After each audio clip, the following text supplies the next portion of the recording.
Hello everyone, CST पर आपका स्वागत है। फ्रेंड्स, आज के सेशन में हम डिस्कस करने जा रहे हैं पीजीटी कॉमर्स 1000 एमसीक्यू सीरीज का लेक्चर 9। आज के लेक्चर में हम 15 एमसीक्यू डिस्कस करेंगे। तो चलिए दोस्तों, स्टार्ट करते हैं आज का session. Question number 86, profit prior to incorporation is treated as. Incorporation से पहले के प्रॉफिट को कहाँ पे ट्रीट करेंगे? जनरल रिजर्व, रेवेन्यू रिजर्व और कैपिटल रिजर्व। तो कहां पे ट्रीट करेंगे? कैपिटल रिजर्व में।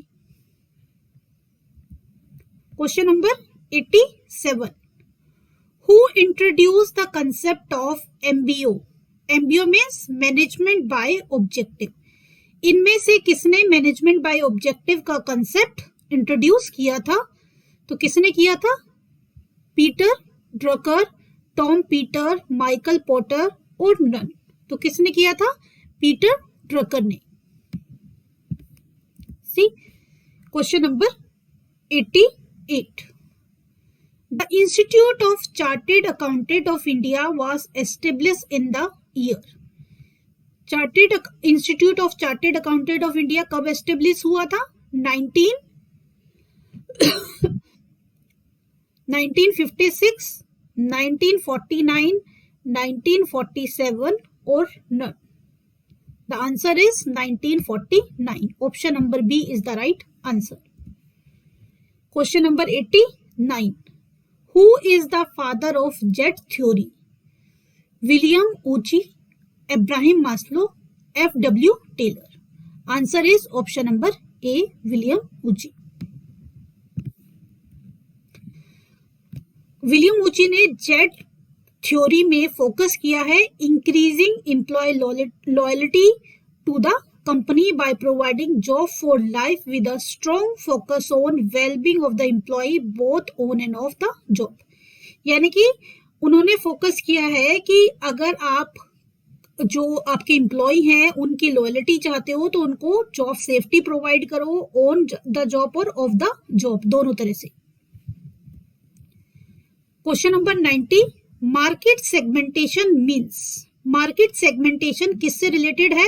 Grouping of producer, grouping of sellers, grouping of buyers. Market segmentation is related to grouping of buyers. यानी कि मार्केट सेगमेंटेशन प्रोसेस में बायर्स की रिक्वायरमेंट के हिसाब से, उनकी नीड के हिसाब से, उनकी फीचर्स के हिसाब से मार्केट को सेगमेंट किया जाता है एंड देन अकॉर्डिंगली टारगेट किया जाता है ताकि उस पर्टिकुलर मार्केट के जो बायर्स हैं उनकी नीड को सेटिस्फाई किया जा सके। Question number 91, DAGMAR approach in marketing is used to major.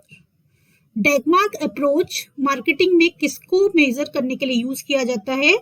Public relation, selling volume, consumer satisfaction. Degmark approach is used for measuring consumer satisfaction. In Degmark approach, consumer को 4 phases पे जज किया जाता है, यानी कि उनको अवेयर किया जाता है, जज वर्ड यूज है, गाइड किया जाता है। First one is awareness, second one is comprehension, third one is convictions and then action. यानी कि उनको प्रोडक्ट के बारे में हर एक पर्टिकुलर जो इंफॉर्मेशन है उसके बारे में अवेयर किया जाए, उसके यूज से सब कुछ उनको बताया जाए। अगर उनको किसी भी तरह की कोई प्रॉब्लम होती है तो उसके लिए आप एक्शन भी डिफाइन करें कि वो क्या एक्शन ले सकते हैं, और इनको शॉर्ट में कहते हैं 4 के 4 फेसेस को ACCA। Question number 92, the process of evaluating employ is called. Employ को इवेल्युएट करने की प्रोसेस को क्या कहते हैं? Performance appraisal. एम्प्लॉय को इवेल्युएट करने की प्रोसेस को परफॉर्मेंस अप्रेजल कहते हैं। इंडक्शन, जो कोई नया एम्प्लॉय होता है उसको कंपनी की जो इन्फो दी जाती है एंट्री लेवल पे, that is induction. And job evaluation means calculating the worth of a job, कि एक पर्टिकुलर जॉब की क्या वर्थ है, उसके हिसाब से फिर एम्प्लॉय की जो सैलरी है, जो वेजेस है, वो डिसाइड किया जाता है। A job evaluation is a systematic way of determining the value or worth of a job in relation to other job in an organization. It tries to make a systematic comparison between job to assess their relative worth for the purpose of establishing a relational पे structure, यानी कि उसकी job की, उसकी responsibility के base पे, उसकी job के वर्थ के बेस पे उसकी पे स्केल, उसकी सैलरी डिसाइड की जा सके, ये डिसाइड किया जा सके कि कौन सी जॉब की क्या वर्थ है, क्या वैल्यू है। Clear? Question number 93, which among the following is positional average? Geometrical mean, mode, median. Geometrical mean में सारी वैल्यू कंसीडर की जाती है, मोड में यूज किया जाता है highest frequency value, positional value क्या हो जाएगी? मीडियन, क्योंकि मीडियन में पोजीशन के अकॉर्डिंग कैलकुलेशन की जाती है। यानी कि यहाँ पे ऑप्शन क्या हो गया? Option number C is the right answer. Median में हमें देखना होता है अगर नंबर ऑफ ऑब्जर्वेशन क्या है, ओड है, तो वहां पे सीधा सीधा फंडा होता है कि भाई आपका जो मीडियन है वो क्या होगा? Median is equal to size of n+1 upon में 2th टर्म। और अगर आपका n जो है वो इवन है तो उसमें क्या वैल्यू होगी मीडियन की? Median is equal to half size of n upon में 2th प्लस n अपॉन में 2th plus 1th term. Clear?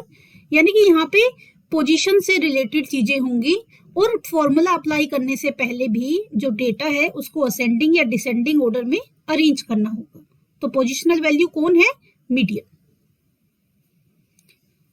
इसमें कुछ प्रॉब्लम हो रखा है आई थिंक स्टाइलस में।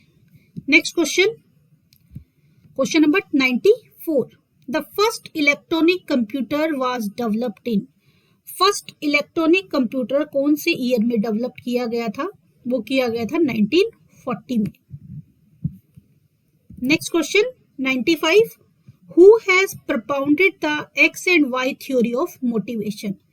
X and Y theory of motivation किसने propound की थी? इसमें कई बार बच्चों को कंफ्यूजन हो जाता है क्योंकि जो हेल्सबर्ग की थ्योरी है वो भी 2 फैक्टर थ्योरी है।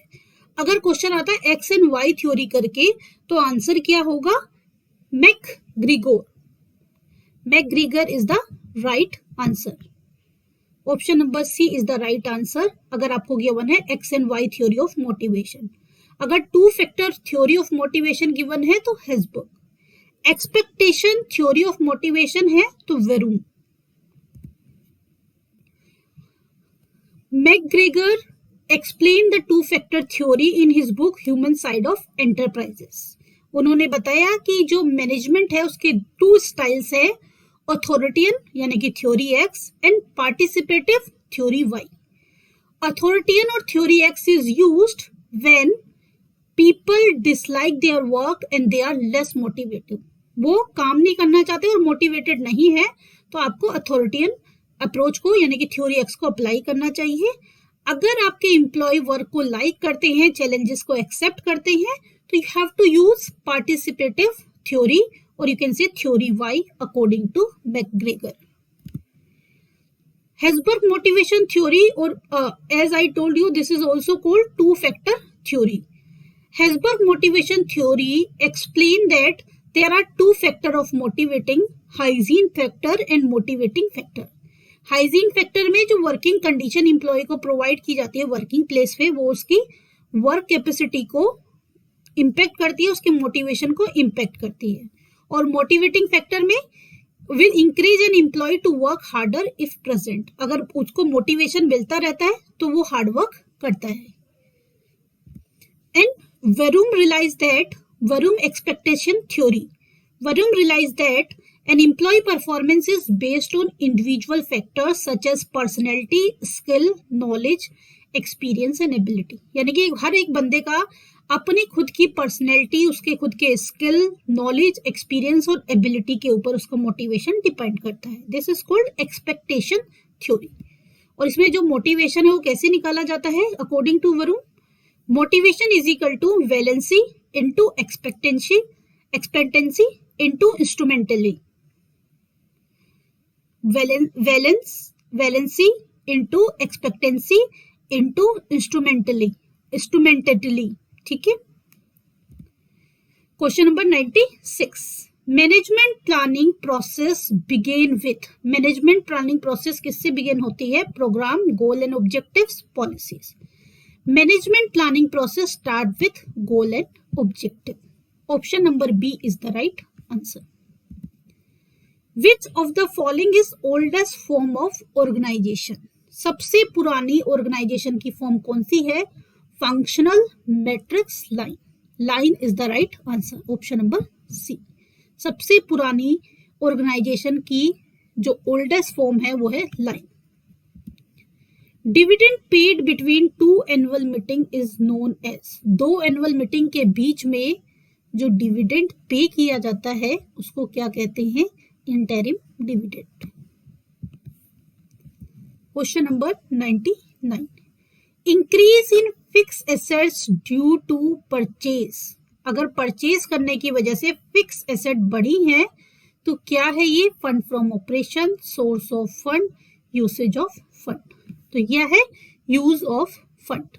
Option number 3 is the right answer. C, purchase of fix asset, यानी कि अगर परचेज करने से फिक्स एसेट बढ़ती है तो वो क्या है? एप्लीकेशन है, आउटफ्लो है, या फिर यू कैन से यूज है। तो ये फॉर्मेट आपको माइंड में अपने रखना है, इससे भी कोई भी क्वेश्चन फॉर्म करके आपको दिया जा सकता है। Question number 100, annual general meeting can be called by. Annual general meeting को कौन बुला सकता है? Company secretary, board of director, share holder. Annual general meeting is called by company secretary, यानी कि option number A is the right answer. Clear? ये था आज का लास्ट क्वेश्चन। 15 क्वेश्चन हमारे कंप्लीट हो गए हैं। दोस्तों, सेशन पसंद आया हो तो सेशन को लाइक कीजिए, अपने दोस्तों के साथ शेयर कीजिए। अभी तक आपने हमारा चैनल सब्सक्राइब ना किया हो तो चैनल को सब्सक्राइब कीजिए। चलिए दोस्तों, मिलते हैं नेक्स्ट सेशन में। तब तक के लिए बाय बाय, टेक केयर।